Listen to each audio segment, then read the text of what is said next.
Պարոն Կարապետյանի կողքին կանգնացնելու եւ պայքարի մեր ընկերներից ցանկացածի կողքին կանգնացնելու դատարանների, քննչականների բակում։ Նույնպես որ ակնկալիքները զրոյական են, բայց միևնույն է անհրաժեշտ է կանգնած լինել քաղաքաբանտարկյալների կողքին, իսկ պարոն Կարապետյանը քաղաքաբանտարկյալ է։ Ինչ վերաբերում է մի քանի ժամ առաջ կայացրած որոշմանը հետ լիցենզիայից զրկելու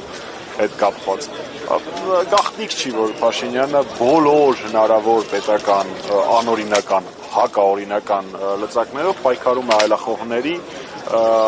դեմ։ Այդ թվում նաև պարոն Կարապետյանի հաշվի առնելով իր ազդեցությունը եւ կշիռը եւ հարգանքը, որ ինքը վայելում է Հայաստանի Հանրապետությունում եւ դրա սահմաններից դուրս։ Ուստի բոլոր հնարավոր միջոցներով ինքը փորձելու է պայքարել։ Վստահ եմ, որ պարոն Կարապետյանի համար այս ամենը կանխատեսելի էր եւ սրանցից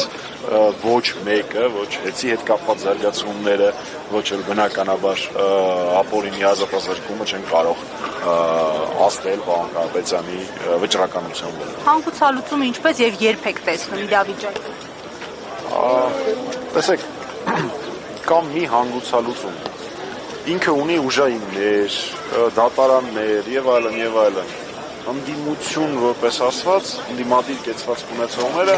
ունեն բացառապես հայրենասեր քաղաքացիների աջակցություն։